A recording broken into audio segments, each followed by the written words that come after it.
From a young age, I was fascinated by the power of words. When I picked up a pen, the world seemed to disappear, leaving just me on the page. This passion grew with time, transforming writing into a way to navigate my emotions and find meaning in life. Meeting Lauren was a game changer. She was everything I'd ever hoped for and more. Our love story unfolded like a novel, filled with moments of joy, laughter, and occasional heartbreak, which we overcame together. We built a life, a family, and created memories that I believed would endure forever, but life had other plans. Today my daughter visited me, but unfortunately it wasn't the heartfelt reunion either of us had imagined.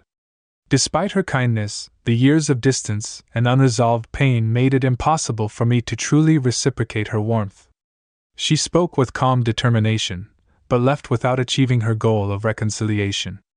I promised to think about it, but after she departed I broke down in tears. Olivia is now a woman with a family of her own. It wasn't the heartfelt reunion either of us had imagined. Despite her kindness, the years of distance and unresolved pain made it impossible for me to truly reciprocate her warmth. She spoke with calm determination but left without achieving her goal of reconciliation. I promised to think about it, but after she departed, I broke down in tears. Olivia is now a woman with a family of her own. She still reminds me of the little girl I once held. She's intelligent, eloquent, and stunning. She's a devoted wife and mother, just like her own mother. She's similar in appearance and stubbornness too. She's everything a parent could dream of. So why hadn't I spoken to her until today? It all began 5 years ago. I was spurred into action by her mother's actions. The last words I spoke to Olivia were at Lauren's funeral. I was overwhelmed by grief and told her she was as dead to me as her mother. I said the same to my son, John, making my feelings crystal clear to everyone present. I still feel the devastation in their eyes. I turned my back on them, falling in love with Lauren instantly. It felt as though we'd always known each other. It was as effortlessly perfect as apple pie with vanilla ice cream, even before our wedding. People often remark that we looked like an old married couple. We tied the knot shortly after college and had just celebrated our 25th wedding anniversary when everything changed. Our 25th anniversary was a grand event on a sunny June day surrounded by family and friends. My father shared the head table included Lauren's parents and our 3 children. Friends, neighbors, and even the mayor joined in the celebrations. The mayor presented us with a plaque declaring June 14th Lauren and Ethan Miles Day. Over 200 guests gathered beneath a massive tent, enjoying food, laughter, and dancing well into the night during our vow renewal. I was entirely absorbed in the moment. Lauren, my other half, was the star of the show, as usual. The rest of the family, including our kids, the crowd, and even our dog Max, took a back seat. Olivia had just gotten back from her honeymoon, John had finished his 2nd year of university, and Elizabeth had finished her first. It was great to have the whole family together again. I missed the lively chaos of a full house, and I knew Lauren did too. It felt like we'd come full circle a few days after the party. While returning rental equipment, I accidentally dented my truck's fender. Later at home, I miscalculated a turn and clipped the headlight of a new Lexus. The responding officer was someone I'd known for years. He'd grown up with John and played on his sports teams. He was now taller and more self-assured. Nathan was in uniform and he made me proud, like he was one of my own. Once he'd finished the paperwork, Nathan and I caught up briefly. He shook my hand and said, "Well, Mr. Miles, I need to head back to the station." He said he was sorry he'd missed my anniversary party and that he'd heard it was amazing. He seemed really proud of the man he'd become. Then he added, with a playful grin, "Oh, and tell Mrs. Miles to stop at stop signs from now on. Next time it won't just be a warning." "I'm sorry, I didn't mean to say that," Nathan stammered, clearly embarrassed, trying to lighten the mood. I said, "It's fine. Lauren doesn't always tell me about her tickets. She assumes I'll be mad and take away her driving privileges. I wouldn't, but I let her think that. I got some leverage at dinner." "What was the ticket for?" I might tease her about it. "It's really no big deal," he replied, still flustered. On Saturday the 31st, your wife turned on to Highway 40 from the holiday. She didn't hit anyone, but she didn't stop at the sign either. I had to pull her over and issue a warning for running the stop sign. No harm done. You did the right thing, Nathan, I assured him. I'll have to remind her to be more careful and maybe give her a little teasing for good measure. After unloading the chairs and tables, I sat in the truck replaying my earlier conversation with Nathan on the 31st. I'd been at my dad's house helping him with chores. It was 2 weeks after Olivia's wedding. I distinctly remember taking Dad to tour an assisted living facility, though he'd shown no interest. I spent the whole of Saturday with him and got back home late on Sunday. Lauren hadn't mentioned anything about the ticket. She just said she'd spend a quiet afternoon reading and that Nathan's comment was a misunderstanding. I thought Lauren wouldn't lie to me. A month later, my sister called with some shocking news. She'd found my dad on his kitchen floor. He'd fallen, not been injured, just confused. I had plans already. I was planning to visit him that Saturday, hoping to convince him to move somewhere with more support. I doubted he'd agree, as he's very stubborn.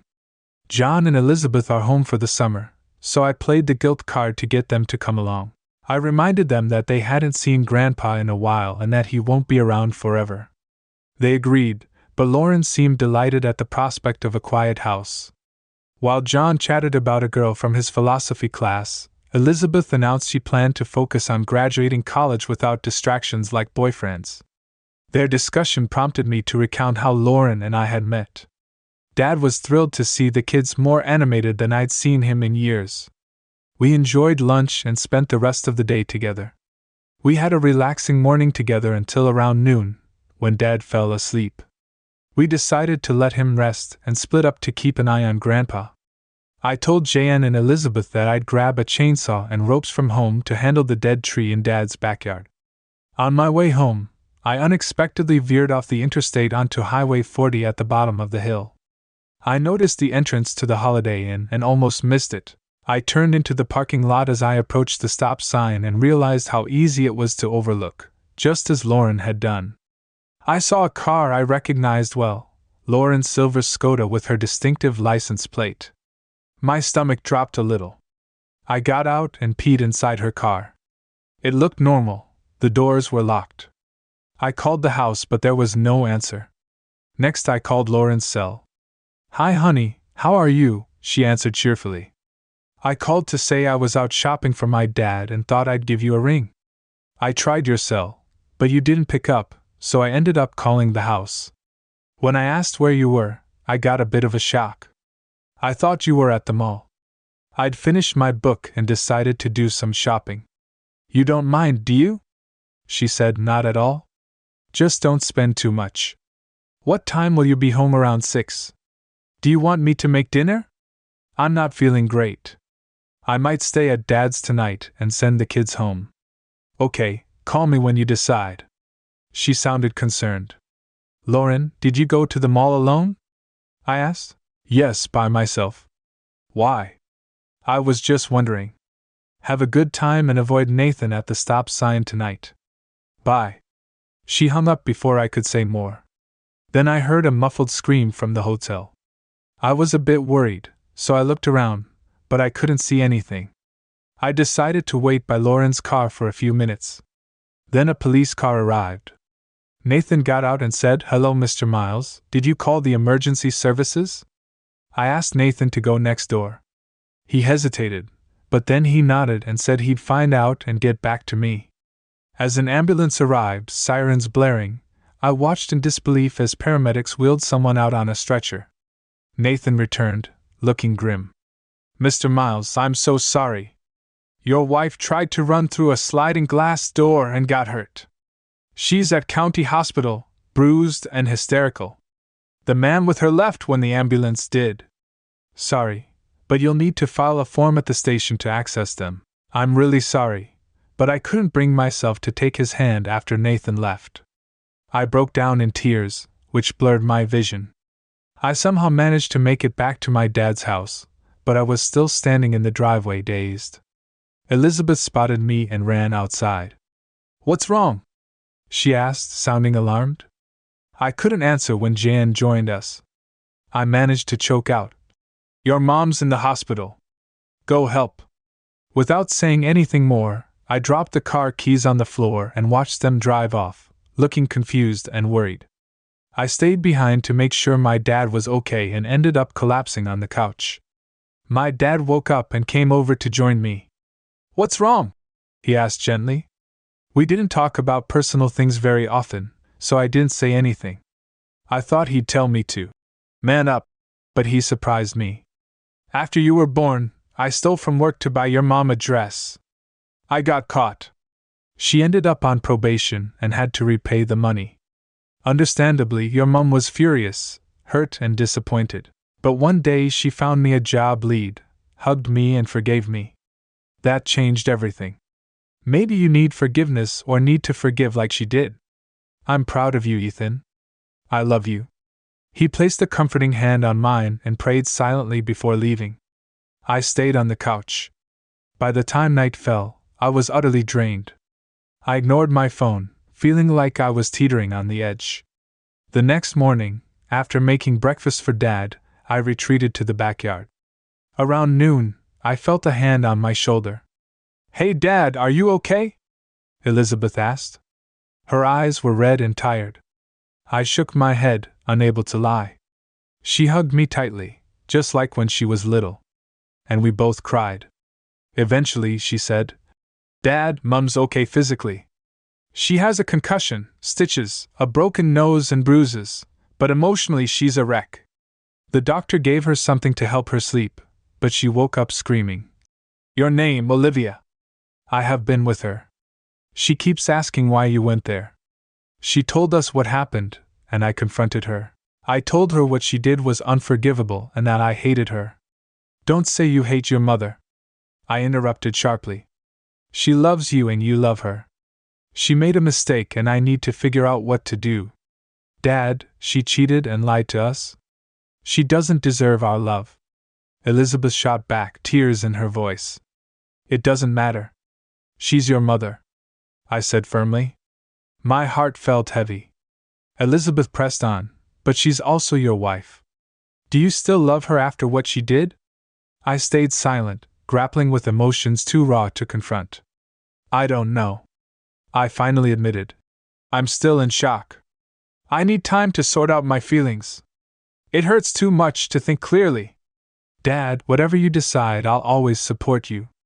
I love you," she said. We hugged again, watching a hummingbird dark between the trees as we both drifted into our thoughts. I spent the weekend with my dad, taking phone calls from Olivia and Jan but refusing to speak to Lauren. I wasn't ready on Monday, so I called work and took a few more days off for the next 3 days. I sat in the backyard, feeling sad. Elizabeth never left my side. She kept a close eye on me and was worried, but I couldn't shake my despair. I kept thinking about the 25 years Lauren and I had spent together. Things hadn't been perfect, but the good far outweighed the bad. I didn't know the full extent of what she'd done, and I didn't want to know. What little I did know was already unbearable. Elizabeth brought me meals, though most of them were untouched. 2 days after my world imploded, I was sitting there with the food untouched beside a roll of paper towels soaked with my tears. I was alone, and I heard a familiar voice. "Hey Ethan," I said without turning. "Hi Lauren," she replied, looking dreadful. Her face was bandaged and bruised, her stitches stark against her pale skin. She seemed almost unrecognizable. Her gaze was fixed on her injured hands. "I know it's not enough, but it's all I have. Olivia drove me here because I can't drive myself. I needed to see you to talk about what I did. It was my fault, not yours. You didn't deserve any of it. I hurt myself as much as I hurt you. I might have ruined something more important to me than life itself. I just want to explain." "No," I cut her off. "I don't want to hear it. What I already know is destroying me. Don't say anything more, Ethan. If you understand why I was weak, maybe you'll forgive me," she pleaded. I said no. I stood abruptly and walked away, sobbing behind me. "Daddy, please listen to her," Olivia begged, catching me in the kitchen. "Kitchen," She needs you to hear her and forgive her. If you think listening to her will help, you're more deluded than she is. I snapped. If she needs to ease her conscience, let her write a letter. I can't hear her excuses for ruining 25 years of marriage. I don't have the strength to forgive her right now. I grabbed my car keys and left, driving aimlessly, unsure if. I didn't think I'd ever go back the next day. I went back to my dad's house, where Elizabeth greeted me with a warm smile and a tight hug. Her smile gave me a faint glimmer of hope, but it didn't help me resolve anything. Dad, I've decided to move in with you for a while. I need time away, and you need help with cooking and cleaning. Believe me, Dad, your breakfasts need, she grinned, softening the blow. Can you help me get my things from home? I can't go there while Mom's there, but I need some stuff for work. Just tell everyone we're separated. No details, okay? I'll bring back your belongings later. The next 2 months were pretty uneasy. I went to work, helped around the house, and taught Elizabeth how to make lasagna. Olivia and John called occasionally, asking when I'd come home. I suspected Lauren was behind their questions, waiting for my answer. Each time I told them I wasn't ready, they got pretty pushy, so I hung up. One day, John visited. We sat on the patio as he spoke. Dad, it's been 2 months. Mum's at her worst. I have to leave for school soon and I can't leave Olivia to handle everything alone. Mum's not eating or sleeping. She's crying all the time and even her friends are worried. You've punished her enough. Please come home. John had shifted a lot since I coached him through Little League, or helped him earn his Eagle Scout badge. I said firmly, if you support what your mother did, you've changed for the worse. Go home and take care of her. I'll stay here until I decide otherwise. Now leave before I lose my temper. He stoned off, and I heard his car pull away. By mid-September, I got a letter from Lauren. I told Olivia she should write to ease her conscience, but I couldn't bring myself to read it. The pain was still too raw. Instead, I focused on Elizabeth's calls and planned for my 50th birthday in October. Elizabeth arrived on the morning of my birthday, determined to cheer me up. After a festive Italian dinner, we settled in the living room. Dad, have you decided? She asked. I sighed and said I'd decided I needed to talk to Lauren. I don't know everything about what happened or why I ignored her. If we can't get back together, there's no point in trying to make things work. I'll file for divorce, but we need to talk. I'll call her tomorrow before we can say more. Elizabeth's phone rang after a brief conversation. She returned pale and trembling. Dad, Mum's dead, she sobbed. Olivia found her in the she'd swallowed sleeping pills and gone to the bathroom. I couldn't process her words. Lauren, the woman I'd loved for 25 years and who'd been the mother of my children, was gone. Planning her funeral was surreal. Each night I sat in Dad's backyard, staring at the swing set where our kids used to play. Elia Bush Lauren and I had planted those bushes, though I didn't put the pills in her hand. My refusal to speak to her contributed to her despair. I wanted her to feel my pain because I loved her so deeply. She did the one thing that could destroy me, and in response, I may have destroyed her. I never wanted Lauren to die. I just wanted her to understand the hurt she caused. Now I'll never know if that was possible.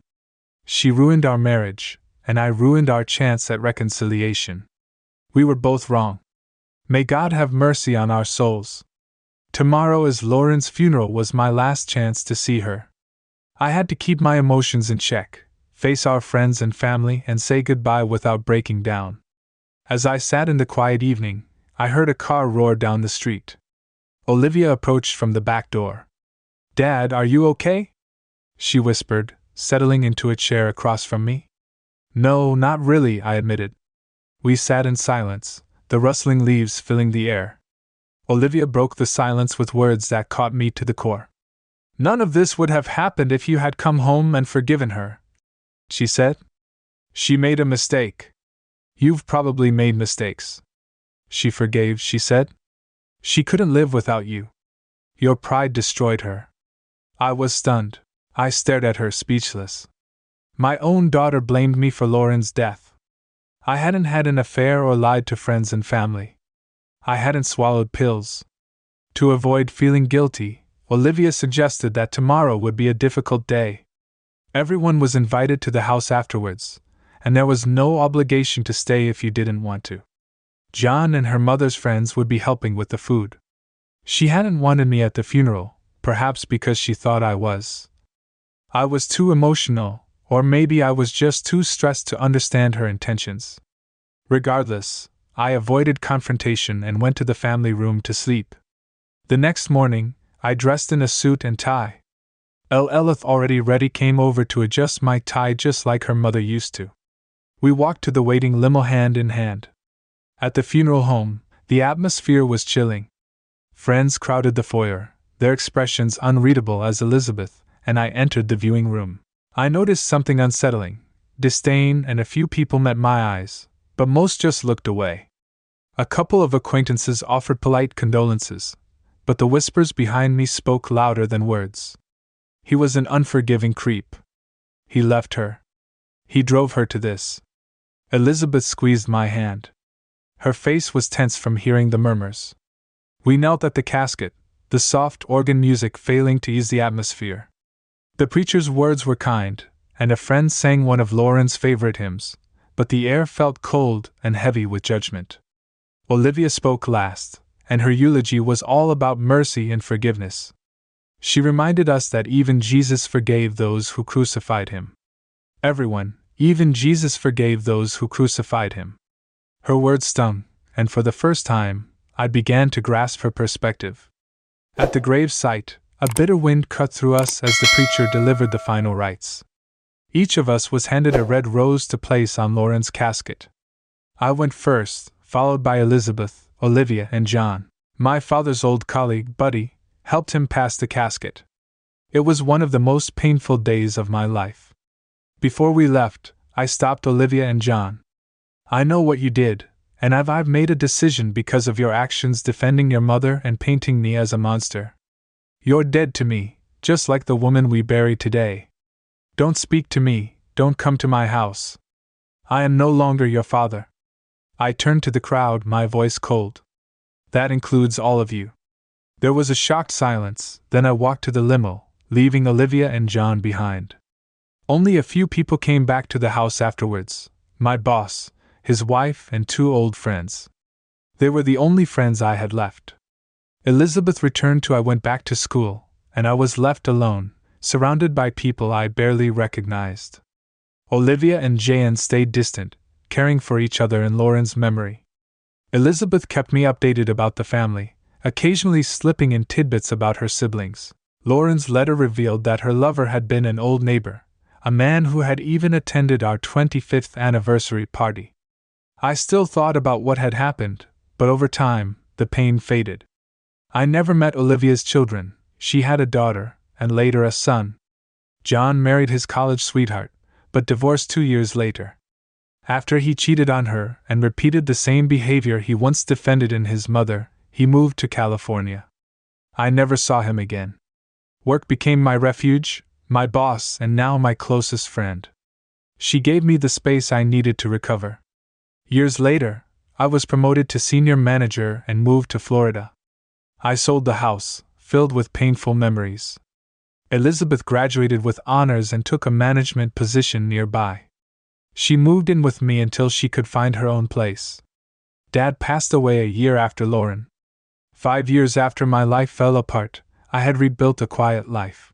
I live alone with my 2 golden retrievers, but even Elizabeth, my last anchor, began carving out her own life, leaving me to confront my future and find a purpose. I rediscovered my passion for writing, starting with short stories. I sold a few to local magazines. One weekend, I outlined a story about the hardest time of my life. I was a bit hesitant at first, but I poured myself into the manuscript over 4 months. Writing became my therapy, helping me face and release the demons of the past. After finishing the manuscript, I put it away, not ready for anyone to read it. I read it instead. I signed up for a creative writing class at the local community college. There I met 2 other seniors, Maurice, who had retired from history and was writing about his family's Civil War ties, and Charlotte, a widow looking for new interests after raising 5 children. Charlotte and I got close, finding common ground in our shared experiences. One evening she realized she'd been doing all the talking and asked about my story. I invited her to dinner, promising to share over vegetable lasagna. She smiled warmly. I don't know many men who can cook like this. What other surprises do you have up your sleeve? I laughed. Not many. I manage a distribution center, live with my daughter, and have 2 golden retrievers. My wife died 5 years ago, and I've sold a few short stories. That's me in a nutshell. You promised me your story. She prodded instead of answering. I brought out the manuscript. This is about the biggest events of my life. Writing it helped me process everything. The pain of losing my wife and my family falling apart. I haven't shown it to anyone. I'd love your opinion. She looked at me with admiration and said, I'd love to read it. What's it called? Fair Weather Friends, I replied. Charlotte said, Wow, it's heavy. I told her, I promise I'll give you my honest opinion. I haven't shown it to Elizabeth yet, though. I'm worried it might bring up old. I told her I'd love to read it. She said I'm particular and I tell it like it is, so I'll give you the truth. I'll start tomorrow. We chatted about writing classes, Florida nightlife for people our age, and our favorite movies. It was a pleasant evening, and for once, the Florida weather was on our side as I walked her to her car. She kissed me on the cheek for the first time in years. It felt like I was a teenager again. Charlotte missed the next writing class and I hadn't heard from her since our dinner. I began to wonder if she'd read my manuscript. 2 weeks later, she left a message on my answering machine. Hi Ethan, it's Charlotte. I'd like you to come over for dinner on Friday night. My son is in town, and I'd like you to meet him. I may have a surprise for you, so bring a bottle or 2 of that nice wine we had the other day. I had white wine the other day. It was at 700. Call me back on Friday to let me know. Bye. I dressed casually but neatly and brought 2 bottles of a wine recommended by a local magazine. I knew nothing about wine, but I trusted the writer. Charlotte greeted me warmly at the door. Her smile lit up her face. She gave me a tour of her house before leading me to the patio, where a small table for 3 was set with candles and glasses. A man stepped out from between 2 orange trees, walking into the light of the Ethan. I'd like you to meet my son, Alex. Alex, this is Ethan Miles. Pleasure to meet you. Alex said, shaking my hand. Mom's told me a lot about you.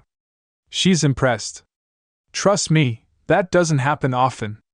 Nice to meet you too, Alex. But whatever she said is probably exaggerated. I joked. Charlotte excused herself to chill the wine, leaving Alex and me at the table. When she returned and sat down, she took my hand. Her expression suddenly serious, she began, I invited you here under slightly false pretenses. We'll eat soon, but first, I've got some great news to share. I think you'll be really surprised. I was a bit nervous as she continued, but also intrigued. My son came here today to meet you because I did something you might not approve of. It's too late to change it now, so if you're upset, just let me know. She paused for a moment, then added, Ethan, I finished your book in 2 days. It's the most inspiring and heartbreaking story I've ever read. I cried when you moved in with your dad and again when you described your children at the end.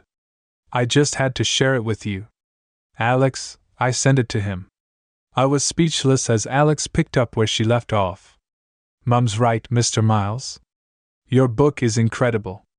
I work at Apprentice Press in New York as an assistant managing editor. My job is to screen manuscripts from new authors, and I have to say this is the best debut I've ever read. I usually reject most submissions, but yours went through our review process, and we want to publish it. We can discuss the details after dinner, but congratulations. You've written something truly special. I sat frozen, my mind spinning. Charlotte smiled and kissed me on the forehead before heading to the kitchen to finish dinner. I was able to speak again, and we talked about the book in detail, both of us getting a bit emotional at certain parts over a meal of mahi-mahi and peach cobbler. Alex explained the publication process, promotion, and royalties by the end of the evening. I was really excited and a bit in disbelief. Charlotte poured the last of the wine as we sat together in the cool night breeze. We joked about being famous like Stephen King or J.K. Rowling, although I knew I wasn't at their level yet, but it was fun to dream. When it was time to leave, Charlotte walked me to my car. This time, she kissed me deeply. It was a kiss that touched something I thought had long since died. At that moment, I realized that at 55 years old, I still had so much life left to live. Over the next 3 months, I worked closely with Apprentice Press, revising and polishing my manuscript after transferring it into their preferred software. I found myself editing obsessively, catching new tweaks each time I read it. My editor had warned me about this, and she was right. I worked long days at Fox Industries and spent evenings refining my novel. Elizabeth was thrilled about the book but respected my wish for her not to read it until I had the first published copy. She made sure I ate, exercised, and kept a balanced routine. Charlotte, meanwhile, only visited on weekends, not wanting to disrupt my creative energies. We grew closer, her companionship acting as a balm for the wounds I'd carried. On May 1st, my book, Fair Weather Friends, hit store shelves. I was contractually obligated to do several, and I was signing books at events, including one in my old hometown of Delaware.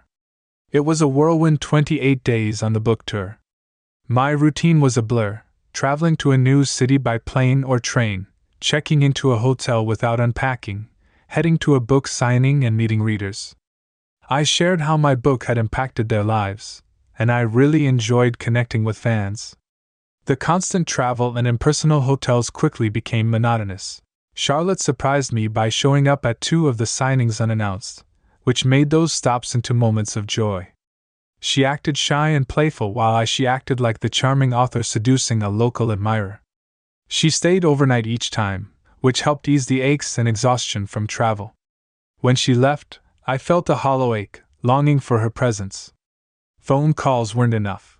I missed holding her close for the first time in years. I felt the stirrings of love. I really hoped she felt the same. The last stop on my tour was my hometown, which I'd specifically asked to visit. The bookstore was only a few miles from my old house, and the event was set to begin at noon when I arrived. There was already a long line of people near an able table stacked with copies of my book, and a large poster displayed the book cover alongside an announcement of the signing. I recognized some faces in the crowd, including my former boss and his wife, who were at the front of the line. I greeted them with hugs and we swapped contact details and said we'd take them out for dinner next time. They were a great source of joy, almost distracting me from the growing tension behind them for hours. I signed books, chatted with readers, and occasionally posed for pictures. I was surprised when several old friends, people who had avoided me at Lauren's funeral, approached. They apologized for their past behavior, admitting they had judged me unfairly. I was humbled and moved by their honesty.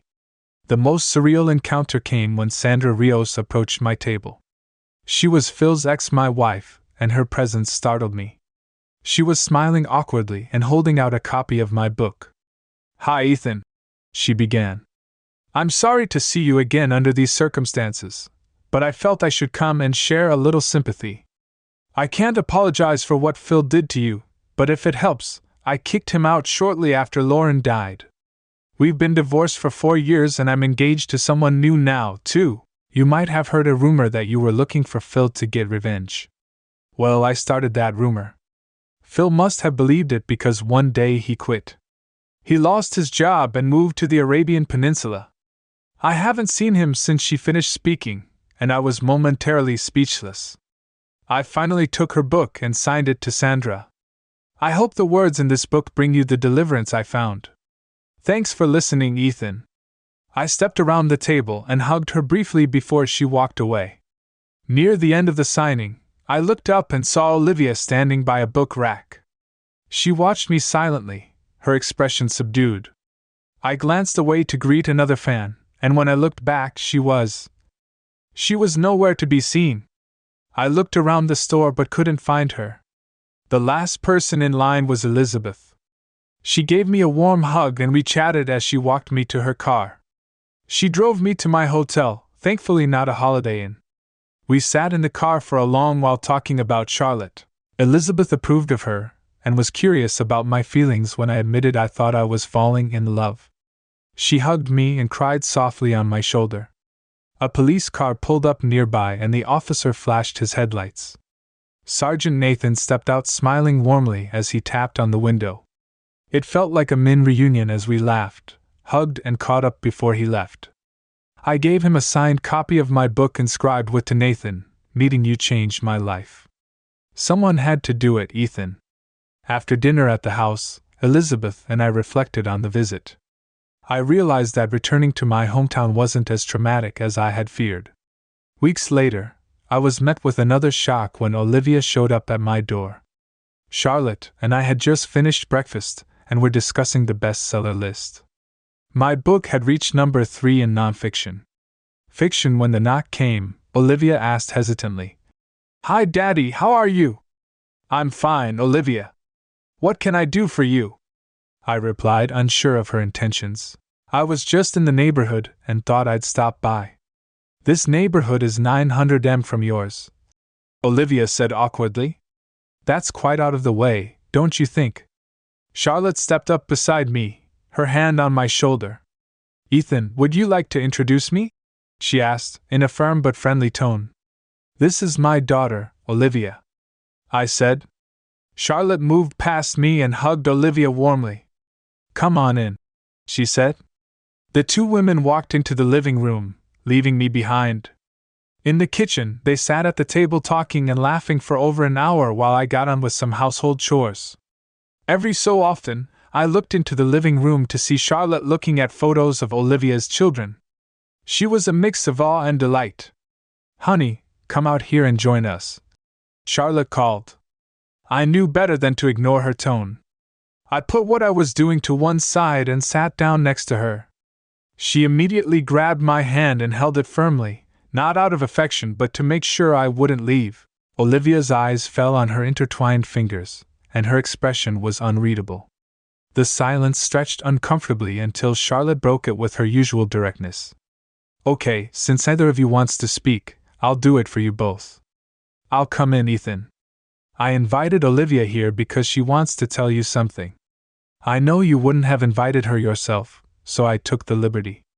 I'm just a guest in your house, but if you want me to keep being one, you'll sit here and listen to her." Cornered, I leaned back in resignation, preparing myself for whatever was coming. "Dad," Olivia began. Her voice trembled as she spoke. "I came to see how you're doing, and I'm not lying. I also came to apologize. I was wrong about so many things. I blamed you for everything that happened to Mom, to John, and to me. I thought it was all your fault, but after reading your book, I saw things differently. I saw you, and I realized how much pain you were in. I felt ashamed. When we were kids, I always thought you were invincible and couldn't be affected by anything. You were so calm and quiet about your feelings, but I know now that was your way of shielding yourself and us. Mom broke through that shield, and I can't imagine how deeply she hurt you. I still blamed you, though. I believe that if you'd been strong enough to forgive her, everything would have been fine. I realize now that walking away was a kind of strength in itself. I was wrong to abandon you after Mom died. I told people it was your fault that you pushed her to it. I've spent the last few years trying to undo that. I gave copies of your book to Mom's old friends and told them the truth, that you didn't deserve what happened and that you went through more than anyone could have imagined. I saw you at the book signing a few weeks ago and I wanted to hug you, but I was too scared.